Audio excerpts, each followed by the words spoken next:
Di situ gue disuruh sama saudara gue itu bawa jaketnya lebih, jangan satu, bawa jaketnya kalau bisa 2 atau 3 ya kan. Jadi dia tuh posisinya apa bang, maksain bang. Maksanya gimana tuh? Ini cewek udah kagak kuat bang, tapi ini si lakinya ini maksain tetap harus naik. Itu ceweknya sampai nangis-nangis bang. Gua kan nggak tahu segala macem, nggak tahu trik-triknya apa naik gunung tuh kayak gimana ya kan, modal nekat ya kan, diajak udah gua ngikut. Tuh gua udah mulai hipo dari pos 4 itu bang ya kan, itu gua ngerangkak jalan bang.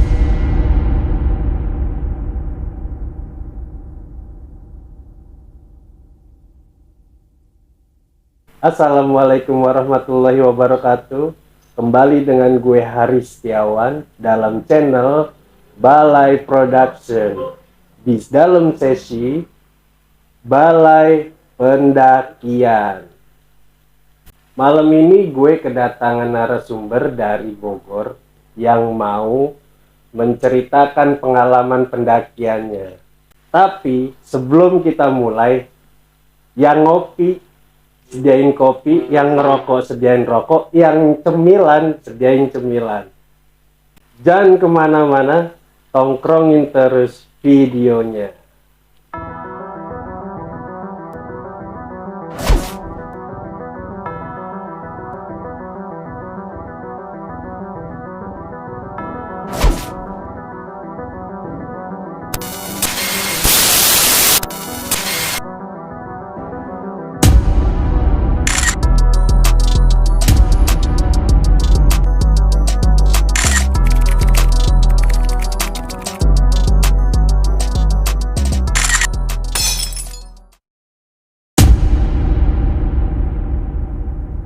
Oke, lanjut aja kita berkenalan dengan eh, narasumber kita.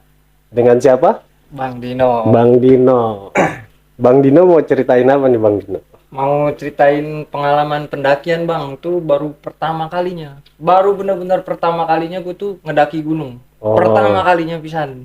Pertama kali? Pertama kali Itu bang. Tahun berapa tuh? Itu di Juni 2018. Juni 2018. Iya. Itu umur berapa tuh kira-kira? Umur 16 tahun. Itu waktu itu pun gue kesana harus pakai tanda tangan orang tua bang.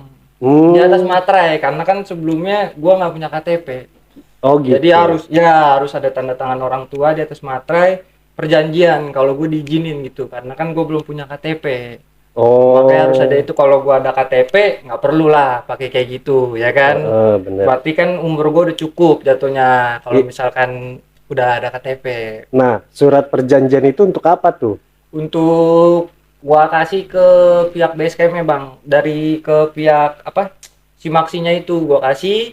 Kalau gua dari rumah itu udah bikin surat perjanjian kalau gua diizinin orang tua dengan umur yang belum 17 tahun, mempunyai KTP ya kan.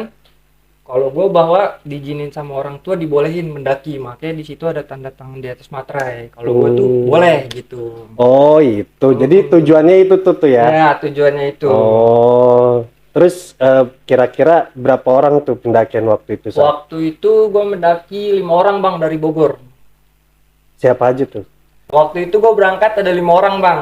Ada Akbar, Iil, ya kan, ada Joko, sama satu lagi Ripoy, sama gue terakhir Dino. Oh, Gua sendiri gitu. ya kan. Siap. Itu semuanya di bawah umur atau gimana itu? Dari 5 orang ini bang, termasuk gue, 4 orangnya udah punya KTP semua. Maksudnya udah umurnya udah cukup, cuman gue sendiri doang yang umurnya masih 16 tahun saat itu. Oke. Bang Dino coba diceritain lebih lanjut. Oke, jadi awal mulanya ya bang ya. Jadi cerita awal mulanya itu Juli tahun 2018. Itu benar-benar pertama kalinya gue tuh ngerasain bang pendakian. Yang gue cuman berpikir tuh waktu itu gue ngeliat di internet tuh, gue mikirnya apa sih, kayaknya keren gitu ya kan, kayak ngedaki tuh pemandangan gitu ya kan, ngeliat lukisan Tuhan ya kan, yang Tuhan kasih ke kita gitu. Maksud gue waktu itu gue tuh belum ada niatan bang, maksudnya nggak ada kepengenan gue buat namanya ngerasain naik gunung, gue mikir kan capek lah bang, ya kan naik gunung tuh pasti capek kan.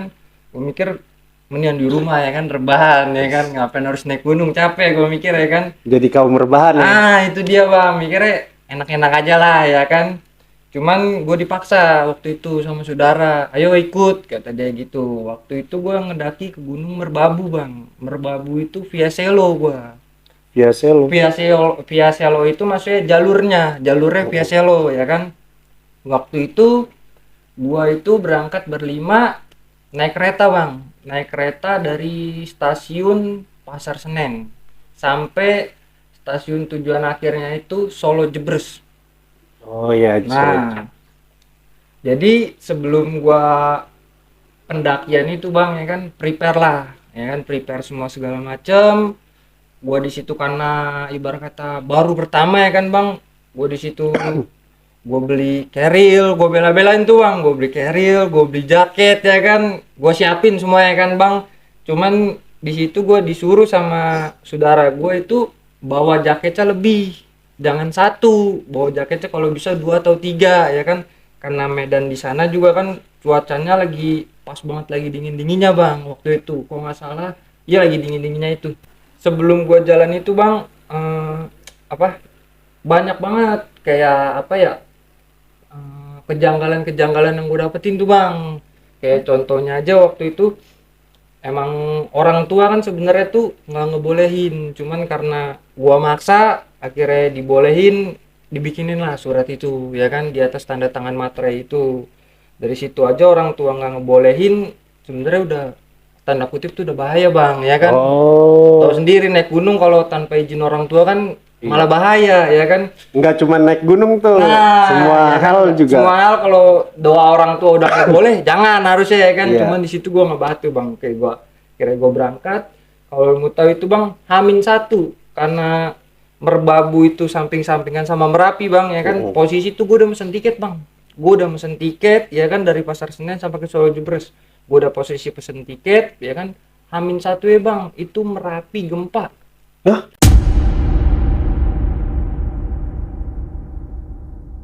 Merapi gempa bang, pas banget kan, tuh satu jalur tuh bang, satu kalau misalkan kita masuk dari gang awal itu satu jalur, kayak ngelewatin Merapi dulu baru gang terakhir itu ujungnya yang Merbabu. Oh, Gempa bang, lu bayangin, H-1 gempa. lagi Itu erupsi nggak? enggak, itu udah pesen tiket, udah prepare, udah matang semua segala macem, gempa bang. Akhirnya Gempa doang tuh. gempa doang, akhirnya gue cari info lah ya kan, gue tanya ke Balai Taman Nasionalnya, gue tanyain segala macam, apa masih bisa atau enggak, ternyata masih aman, pendakian masih aman. Masih bisa dibuka tuh. Nah, masih bisa buat pendakian. Nah, dari situ aja tuh bang, udah janggal, ya kan? Dari situ udah janggal, akhirnya gue berangkat, ya kan? Gue berangkat itu ngabisin 8 sampai 10 jam di kereta tuh bang. Lumayan, pegel tuh. Lumayan pegel. Nyampe lah itu gue di Solo Jebres. Nyampe pas di Solo Jebres, gua nggak ada kenal sama sekali bang, bingung transportasinya gua gimana nih ya kan.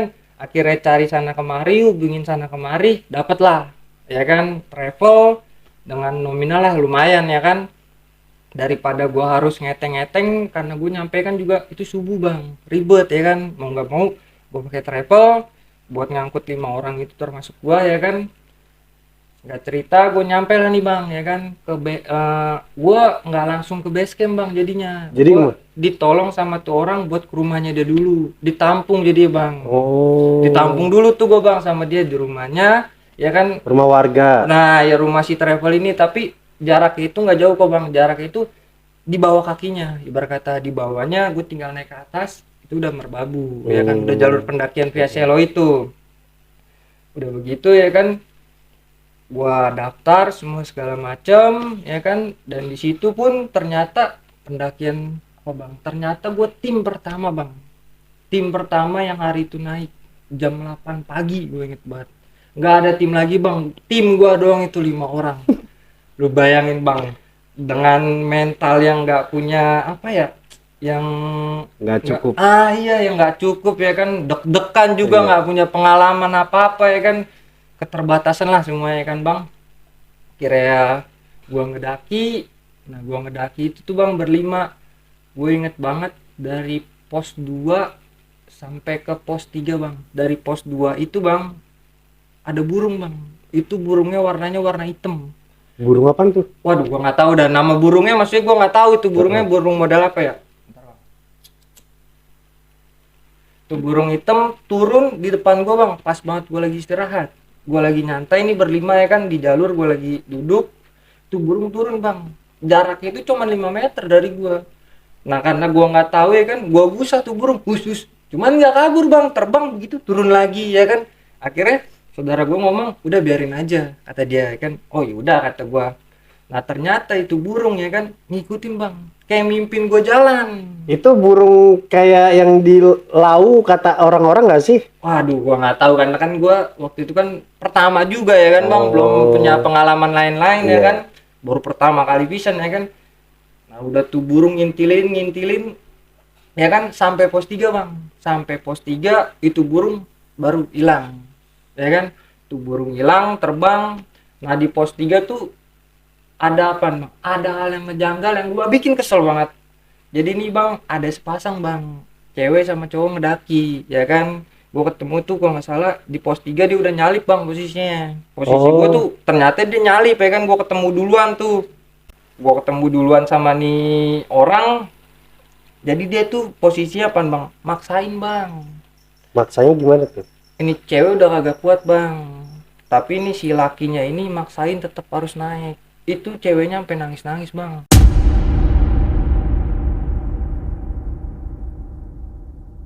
Nah gue berlima nih yang harusnya fokus ke tim, jadi nolongin dia bang, ngebantu dia. Posisinya itu gue lagi pakai tali bang, lagi naik pakai tali, sedangkan si cowoknya nih bodo amat, yang penting Dia nyampe. cewek gue nyampe gitu ya kan, sampai minta tolong sono kemari kata gue ya kan. Ada yang sebagian juga kan di situ kok nggak salah tuh di pos 3-nya itu ada yang lagi camping ya kan, ditolongin segala macem, dikasih saran juga, bilang udah bang kalau memang udah nggak kuat jangan dipaksain ya kan. Cuman nih orang maksain bang, dia mikirnya gue udah jauh-jauh ya kan dari kota tujuannya dia ke sini ya kan buat naik, ternyata malah begini, dia nggak mau sia-sia jadinya bang. Jadi yang nggak kuat itu ceweknya atau cowoknya? Ceweknya bang, Oh, ceweknya. ceweknya nggak kuat, cuman cowoknya yang maksain. Jadi kayak ngedorong terus ya kan bang. Karena gue di situ juga ada 5 orang ya kan, satu tim gua. Kira gue tolongin, gue kasih ibarat kata gue kasih motivasi lah bang. Maksudnya jangan dipaksain bang, kesian kira terjadi apa-apa ya kan. Belum lagi turun lama lagi kan bang, perjalanannya kan naik lama, turun pun juga sama ya kan. Ya begitu, gue naik, gue tinggalin kan tuh dia, gue kasih wejangan segala macem, dia istirahat dulu di pos 3, gue lanjut lagi jalan. Nah dari pos 3 ke pos 4 itu gue udah mulai hipo bang. Siapa yang hipo? Itu gua kenapa gua bilang gua bisa hipo, gua batu bang. Saudara gua tuh dari awal udah ngomong ya kan, jangan bawa jaket cuman satu ya kan, minimal 2 atau 3 karena lu baru. Gua batu, gua bawa jaket satu, panel satu sama baju ya kan. Ternyata apa bener bang, kirain gua tuh dingin gunung, dingin biasa ya kan, Kayak gua dingin kayak di puncak. ya kan gua sepelein kayak dingin puncak lah Bogor Iya. ya kan. Ternyata fatal bang, gua ngerasain dingin sampai nusuk ke tulang. Ternyata tuh gua nggak tahu ya bang, kalau berhenti lama malah dingin. Seharusnya bergerak ya kan, jangan diem, bergerak. Kalau lu diem terus itu malah fatal bang, dinginnya malah nusuk ya kan. Gua kan nggak tahu segala macem, nggak tahu trik-triknya apa naik gunung tuh kayak gimana ya kan, modal nekat ya kan, diajak udah gua ngikut. Tuh gua udah mulai hipo dari pos 4 itu bang ya kan. Itu gua ngerangkak jalan bang, sampai ngerangkak gua, bener-bener ngerangkak. Gua udah nggak kuat bang, gua udah bener-bener ngerangkak itu. Gua jalan ngerangkak kayak saudara gua tuh nuntun megang leher gua tuh bang. Gua itu sampai di tenteng sama saudara gua, udah kayak kucing. Gua sampai lagi posisi ngerangkak bang, udah saking nggak kuatnya ya kan. Udah badan udah dingin semua segala macem. Gua udah dipakein jaket sampai double 3 bang, jaket gue double 3. Salahnya gue pakai celana pendek ya kan, celana kargo pendek. Gaya Sombong lah. Sombong. Kan baru pertama bang, nggak tahu medan segala macem, yang gue bilang balik lagi ya kan. Sampai ditenteng bang, gue sumpah itu bener-bener gue sampai ngerangkak saking nggak kuat ya bang. Gue mau minta gendong malu ya kan, yang lain pun juga capek kan, bawa keril ya kan bang posisinya. udah capek segala macem, gue bilang istirahat dulu di pos 4 tuh bang, gue bilang istirahat dulu, santai dulu, gue bilang. Ternyata diemnya gue ya kan malah tambah parah bang, malah tambah parah. Ternyata harusnya bergerak lah, ngapain kayak joget kayak apa ya, yang penting Joget. ya bergerak bang, jangan diem. Kalau diem itu nusuk bang, dinginnya lebih parah ya kan. Karena gue apa, nggak tahu segala macem bang, gue nggak searching dulu ya kan gimana caranya naik gunung ya kan, poin-poinnya gue nggak searching bang. Yang penting nekat ya kan, gue penting naik kayak ya kan. Gue bilang sampai di tenteng kayak gitu, nyampe pos 4 gue istirahat kan tuh bang, gue nyantai dulu ya kan segala macem, gue ngobrol, gue dibikinin teh tuh bang ya kan, sampai ketemu pendaki juga ya kan, sampai ditolongin gue bang. Sampai tuh pendaki ngeliat bang nih temennya udah parah, gue udah cuman merem melek doang bang, udah saking gak kuatnya. Sampai ada pendaki lain tuh ngomong, bang kalau bisa jangan sampai merem, kata dia. Kalau merem itu kalau udah posisi hipo bahaya, kata dia ya kan, 50-50 lah ya kan. Di situ gue mikir, namanya gue udah capek bang ya kan, berjam-jam naik ya kan, udah keringetan juga, dingin juga ya kan, keringetan tambah dingin kan ngerep ke badan bang ya Oh kan. iya benar. Udah parah, akhirnya paksain tuh bang, mau nggak mau dipaksain juga sama saudara gue naik sampai ke pos 5 bang. Dari pos 4 ke pos 5 sama bang, ngerangkak gue bang, jalan jongkok bang, gua pelan-pelan, udah capek gua ngerangkak di tenteng bang. Itu gua nggak bawa keril bang, padahal itu gua nggak bawa keril, udah di tenteng sama saudara gua, ditolong lah ya kan. Dari 4 ke 5 tuh udah lebih parah ya kan bang, udah lebih parah. Gua nyampe ke 5 pos 5 ya kan, akhirnya apa, putusin bangun tenda ya kan. Gua bangun tenda di situ, ditambah lagi saudara gua bangun tenda, gua diem lagi bang, gue diem lagi, tambah parah lagi tuh bang dinginnya ya kan, masuk lagi nusuk lagi, dinginnya lebih parah lagi tuh. Buset, dingin yang pertama kali gue rasain parah itu bang, sampai gue mikir tuh, kok gue mati di sini.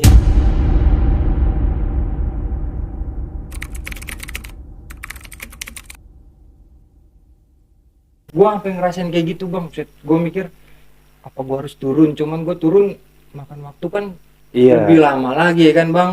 Cuman gue mikir gue bertahan di sini, situasi kayak gitu bang ya Tuh kan? si Malakama tuh ya. Nah itu dia bang, Mau sudah. turun jauh, Nah mau naik capek gitu kan. kondisinya juga lagi parah-parahnya ya kan, drop dingin-dinginnya ya kan. Gue kira banyak orang juga tuh bang, ada 3 orang lah kalau nggak salah tuh ngebantuin gue bang.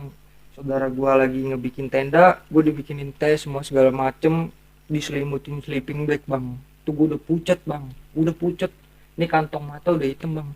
Udah gue mikir, gue udah aneh bang, udah mikir ya Allah mati kali gue di sini ya. Nah kan gue mau nanya nih, saat keadaan hipo itu apa yang ada di pikiran lu, dan apa ada halusinasi di kondisi seperti itu? Kalau gue sendiri ya bang, Iya. kalau gue sendiri pribadi sih pikiran buyar bang, jadi kemana-mana. Jadi gue mikir tuh cuman, gue mikir gue cuman pengen istirahat, cuman gue pengen istirahat tuh yang enak gitu, nggak sampai harus kedinginan kayak gini bang gitu kan. Udah fatal banget bang, udah bergerak kayak susah bang, saking dinginnya. Karena kan gini ya, Bang Dino, gue denger banyak pendaki juga itu kalau hipo sampai akhirnya mereka buka baju, akhirnya bisa lari sono sini, akhirnya bisa mencelakakan diri sendiri kan gitu kan. Nah kalau kalau lu, pengalaman lu sendiri selama hipo itu gimana tuh? Yang gua alamin ya bang, maksudnya setelah gua pelajarin gitu ya bang, untung pada saat itu tuh tahapnya nggak tahap yang parah bang. Oh nggak sampai seperti Yang bener-bener tahap yang parah, maksudnya gua masih bisa ngerasain ada angetnya ya kan, dinginnya nggak bener-bener fatal hilang rasa gua, enggak bang. Yang kayak gitu mungkin yang bener-bener udah hilang rasanya bang gitu, di badan tuh udah nggak kerasa, makanya udah sampai tiba-tiba gerak sendiri ya mungkin ya, gua nggak tahu bang. Cuman yang gua alamin ya kayak gitu bang. Kira bangun tenda, gua masuk ke dalam tenda tuh bang, gua pakai 3 sleeping bag bang. Saudara gua tuh sama teman-teman gua ngebelain bang, udah biarin dah, gua nggak pakai, lu aja nih ya kan.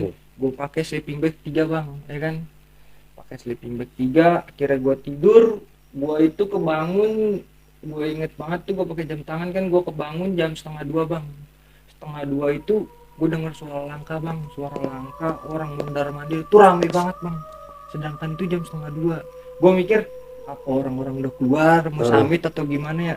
Posisinya kan gue mau keluar, gue takut bang, gue ngeliat kiri kanan saudara gue pada tidur semua ya kan. Oh jadi di dalam udah pada tidur semua? Udah tidur semua, karena kan posisi gue dinginan, jadi gelisah bang, risih sendiri. Gimana sih ya kan, mau kesini bingung sono bingung ya kan, tidur sebentaran kebangun, tidur sebentaran kebangun gitu bang. Parahnya kalau yang denger langkah itu kira-kira menurut lu salah satu apa namanya imajinasi lu sendiri karena hipo yang lu alami atau yang lain? Kalau yang gue rasain bang, kalau denger suara tapak itu bener suara tapak bang, kayak suara sepatu nyentuh tanah tuh, srek kayak orang jalan, bener tuh, bener-bener gue rasain. Cuman gue mikir kalau gue teriak buat apa ya kan, gue di dalam juga ya udah gue dengerin suara orang ngobrol, cuman nggak habis-habis bang, sampai waktunya tuh kok nggak salah setengah 4 itu saudara gue bangun mau summit.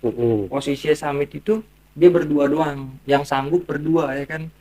Gua tanyain, Dul coba lihat ke depan, rame atau enggak. Ternyata pas dia lihat ke depan cuma ada beberapa tenda doang bang, dan ternyata orang-orang itu masih pada tidur.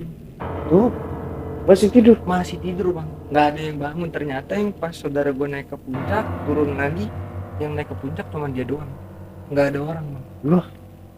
Itu yang jadi pertanyaan gue mikir halusinasi kah atau ya namanya keadaan lagi kayak gitu bang, lagi keadaan dingin, gelisah ya kan, badan nggak karuan yang gue rasain kan bang, pertama kalinya ya kan yang gue rasain kayak gitu. Gue mikir masa iya sih mistis ya kan, cuman nggak ada kepikiran bang karena situ namanya awal ya kan, namanya awal banget, gue nggak punya pikiran. Jadi masih positif thinking, masih positif ya. Maksud gue ada kali nih pendaki yang malam gitu kan baru datang tektokan atau gimana kan, masih mikir positif ya kan. Kira udah kayak gitu, paginya gue udah enakan bang, udah alhamdulillah gue udah enakan ya kan, udah rada tenang lah ya kan, badan udah mulai normal lagi ya kan, udah banyak motivasi dari orang ya kan, dikasih tahu lu harus kayak gini bang, nggak boleh diem ya kan. Gue bilang juga ke mereka kan, malum bang, baru pertama kali gue bilang naik gunung, nggak punya bekal apa-apa ya kan, saudara gue pun dan temen-temen nggak banyak gitu pengalamannya ya kan. Nah maksud gue jadi contoh juga bang, kalau misalkan buat lu orang yang nggak punya pengalaman jangan coba-coba bang. Gue takutnya lebih parah dari gue, yang gue takutin ya kan, jangan, apalagi sekarang kan banyak pendaki tuh yang pakai sendal, sepatu pants, converse, pengen naik aja bang. Emang ada bang, setelah gue itu maksudnya gue temuin di gunung-gunungan ada yang nekat kayak gitu bang. Maksud gue janganlah kayak gitu ya kan, kalau nggak punya pengalaman, nggak punya maksudnya jam terbang lu tinggi naik gunung, jangan coba-coba bang. Gunung bukan mainan bang, maksud gue yang ngerasain sendiri mau mati, padahal gue di situ tahap gue maksudnya hipo gue masih biasa bang, belum hipo yang fatal bener-bener badan gue jadi panas belum. Nah gue mau nanya ini, sebelumnya lu tahu nggak sih kalau banyak pendaki itu meninggal di gunung atau tersesat di gunung gitu? Lu udah punya dapat informasi seperti itu nggak? Awal ya bahkan bang, gue mikirnya tuh kalau misalkan awal gue langsung cari tentang kayak gitu jatuhin mental bang. Makanya gue tuh di awal tuh nggak mau cari tahu. Gue mikirnya ya udah gue punya fisik nih, mudah-mudahan gue naik kuat, udah gue naik. Kalau gue cari tahu mistisnya segala macemnya, down duluan bang.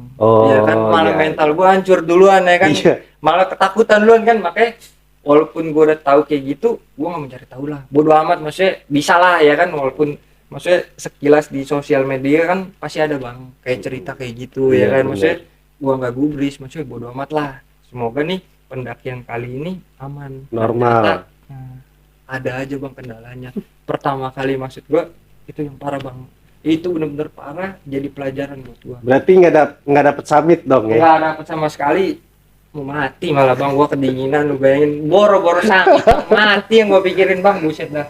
Nah tadi kan lu udah ngalamin namanya hipo, terus habis itu lu nggak dapet summit, malah pertama lagi tuh pendakian pertama lagi kan. Nah itu kondisi lu saat turun gimana tuh?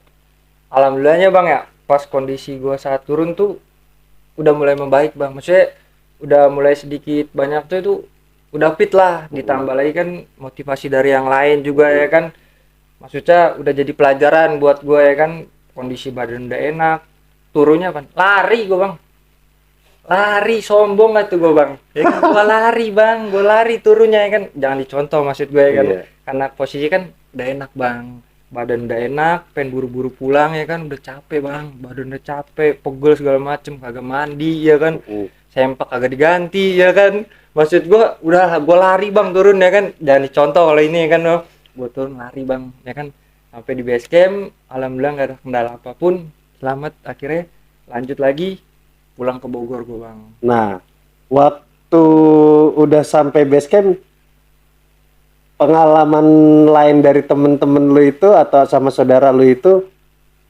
ada komunikasi nggak? Maksudnya ada apa yang mereka rasakan atau apa gitu kan? Kesimpulan pasti ya, Iya. namanya habis pendakian kayak gitu kesimpulan ya Iya, kan, kesimpulannya. kesimpulannya sih nggak banyak, malah gue diketawain bang, gua ngerangkak ya kan kayak gitu, malah gue diketawain, dibilang cemen lah segala macam ya kan, sampai mikir mau mati ya kan, oh lu cemen, lu mah dikata-katain gue bang, malah dibilang cemen ya kan, gue bilang parah bang segitu bang, gue bilang. Tapi gini, setelah naik merbabu itu, kira-kira lu kapok gak buat naik gunung lagi? Itu bang pertanyaannya, maksud gua kalau buat kapok enggak bang, malah dari situ tuh gue belajar cara itu mendaki yang bener tuh kayak gimana ya kan, peralatan apa yang harus gue bawa ya kan, perbekalan ya kan, yang maksudnya jangan cuman sekedar lu cuman pengen tahu ya kan, bener lu ulas, lu cari tahu gimana nih cara pendakian ya kan, jangan modal nekat kayak gua gitu maksud gua. Jadi kesimpulannya, setiap kegagalan itu pasti ada pelajaran. Yoi. Setiap ada pelajaran pasti akan menimbulkan apa namanya, input baru buat kita gitu kan. Tapi kan kebanyakan bang ya, namanya orang udah ngerasain hal yang nggak enak terus kapok, jadi sekali doang bang. Tapi kalau gua buat kayak gitu kedepannya malah gue perbaikin bang, gue perbaikin jadiin pelajaran. Nah dari situ juga pertama kali kan gue cinta bang, maksudnya gue suka, jadi suka gue naik gunung. Kebanyakan orang kan baru pertama kali naik ngeliat medan yang terjal parah, hipo, kapok. Kalau gue enggak, alhamdulillahnya sampai sekarang udah berapa tahun gue masih aktif bang buat mendaki. Oh masih aktif mendaki, Masih aktif, sampai sekarang. iya. Berarti udah berapa tahun tuh? Dari 2018 sampai 2023 lumayan bang. Iya. Iya kan? Iya. Maksudnya ya lumayan lah buat pengalaman-pengalamannya, maksudnya ini kan pengalaman bener-bener pertama kalinya. Gue juga pengen maksudnya jadi contoh buat orang, jangan coba-coba kayak gue maksudnya bang. Ngeri fatal bang kalau kayak gue ya kan. Gue bagusnya masih ada yang nolong ya kan, masih ada saudara, masih ada orang. Ngeri ya kalau lu yang nekat berangkat berdua, bertiga, gak punya Pengetahuan. Pengetahuan yang cukup kayak gitu, malah bahaya bang, bisa mati hilang. Itu doang pilihannya udah ya kan, kalau nggak punya pengalaman cukup bang ya kan, namanya di hutan bang, survive kan lu harus bisa ya kan, jangan sembarangan kan, kecuali kalau kita enak. Kalau kita di kota enak survive ya kan, belok wartegnya sampai wah iya benar ya kan. Kalau di gunung nggak kayak gitu, belok bisa nyasar ya kan, jangan sompral ya kan. Maksud gue buat pelajaran bang ya kan, pengalaman gue ini buat pelajaran kedepannya ya kan, jangan coba-coba. Berarti nggak semua pendakian itu harus disemarkan itu, kalau setiap pendaki dapat hal mistis gitu. Ada mistisnya, ada serunya ya kan, tergantung orang gimana pendakian mereka masing-masing bang kayak gitu ya kan. Mereka menyikapinya ya kan, gitu kan, dengan apa dia ngelanggar atau enggak ya kan. Kadang yang nggak ngelanggar aja bisa diganggu, apalagi yang melanggar ya kan, lebih fatal mungkin. Iya. Karena itu kan rumah orang kan, ibarat kata alam lain tuh kan. Namanya alam kan maksudnya instan banget bang, langsung karma itu langsung ditunjukin. Makanya gue bilang jangan bercanda ya kan?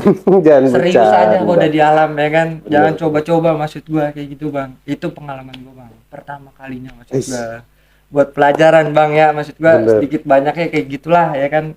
Gua takut buat anak muda yang sekarang ini coba-coba malah fatal ya kan, malah ngeri ya hilang, ngerepotin semua bang nantinya ya kan. Cuman hanya ngejar momen foto Nah, bagus doang iya, gitu momen ya. foto di atas gunung di puncak sebenarnya bukan acuan bang, maksud gua kayak gitu. Keselamatan lu pulang sampai rumah itu tujuan utama lu, bukan puncak. Tujuan utama lu bukan pulang ke rumah, nggak ada yang kurang, nggak ada yang lebih itu Iya, harusnya. Cuman apalagi kebanyakan orang kan mikirnya puncak-puncak kan. puncak. Salahnya Apalagi bang. pulang sampai tinggal nama doang. Nah itu dia bang. Mending kalau cuma tinggal nama, kalau Iya. sama jasad-jasadnya Nah ya itu itu. dia, ini bahayanya kayak gitu ya kan, gua ngerinya. Bener Maksudnya bener bener bener. adanya pengalaman gua kayak gini buat pelajaran, maksud gua ya kan, Oke. kedepannya buat abang juga. Kalau misalnya mendaki nggak ada pengalaman jangan, kan ada porter, ada gate, pakai mereka, maksud gua. Kalau buat pertama kali jangan coba-coba survive sendiri, bahaya. Kayaknya gue nggak bakalan niat. Jangan bang. Kalau buat sendiri jangan, maksud gua bahaya ya Iya, kan. kalau sendiri gue nggak Jangan, niat iya. kayaknya. Walaupun bertim juga, kalau misalkan tim yang nggak ada pengalaman jangan, mendingan jangan. Apalagi timnya itu kerjasamanya kurang gitu. Nah iya, di gunung kan benar-benar nunjukin sifat teman bang. Sifat teman tuh kelihatan di gunung, kayak gimana dia kayak ke tim tuh, maksudnya dia tag timnya bagus atau enggak, kayak mentingin diri sendiri atau gimana, kayak gitu bang. Oh. Kelihatan sifat apa, sifat aslinya kalau di gunung tuh bang. Karena kan emang posisinya kan capek naik ya kan, jadi sifat mereka tuh kelihatan semuanya. Ini lo teman, ini bukan, ini musuh, kelihatan bang. Karena kalau normal ya, normal ya. Manusia kalau udah ngerasa capek, jenuh, bosen, egoisnya muncul. Nah itu dia bang. Dan Makanya sifat egois muncul itu ya karena faktor-faktor tersebut kan. kayak sama aja lagi ujian bang, posisi naik gunung tuh ya kan, Oh. kelihatan sifat asli mereka tuh.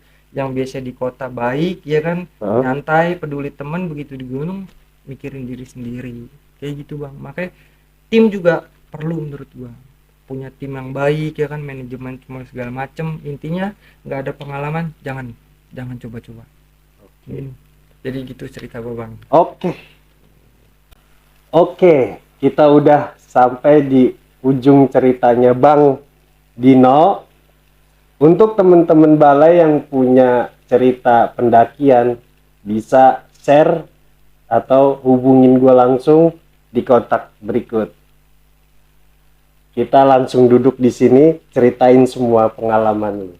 Mungkin segitu aja nih cerita pengalaman pendakian dari teman kita. Kita bakal ketemu lagi di cerita berikutnya. Wassalam.